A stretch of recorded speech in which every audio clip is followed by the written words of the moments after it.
chambers. I reach out a hand. His grasp is strong and dry. "Matthew Bishop," he replies.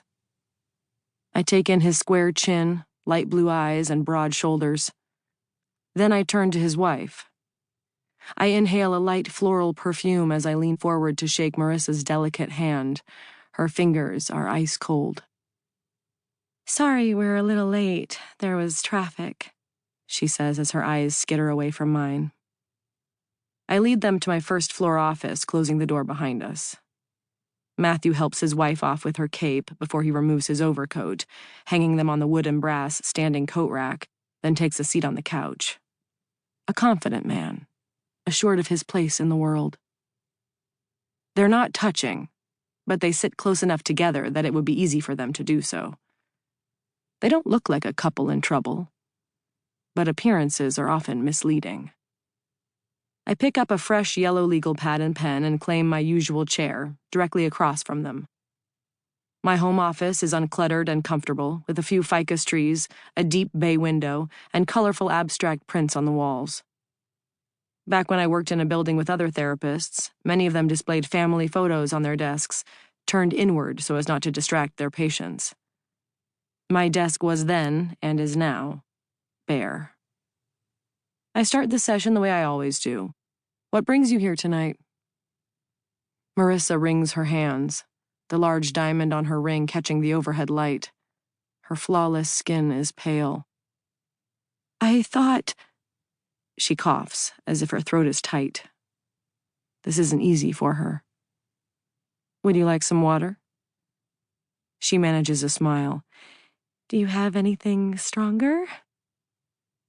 She's joking, but I make a quick decision and stand up and retrieve my tote bag. "Tequila?" I hold up the blue and white patterned bottle. Matthew looks surprised but recovers quickly. "I would have gotten here earlier if I'd known you were serving Clase Azul Reposado." His pronunciation is flawless. I take 3 of the little plastic cups from my water cooler and fill each with a generous shot. Cheers. I tilt up my cup. A familiar, welcome heat fills the back of my throat as I reclaim my seat. Marissa sips hers. She looks more like a white wine kind of woman. But Matthew tosses his back easily. "We're here to talk about Bennett, our son," Matthew says. He looks at his wife. I don't betray my surprise, even though Marissa didn't mention a child in her initial phone call.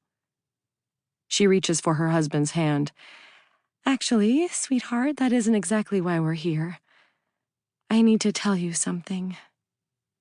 Her voice quavers again. The shift in the room is palpable. It's as if the temperature plummets. Here it comes. The confession. I wait for it as Matthew stiffens, his features hardening.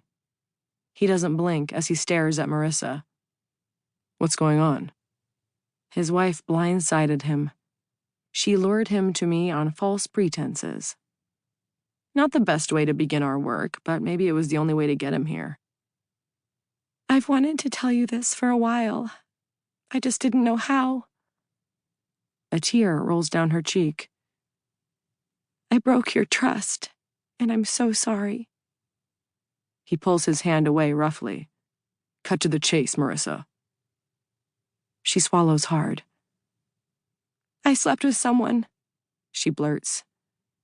"Just once, but—" "Who?"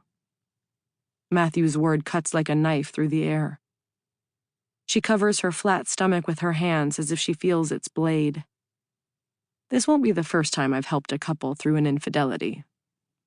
Back when I was a licensed therapist instead of a consultant, which is my title now, I saw iterations of it nearly every week.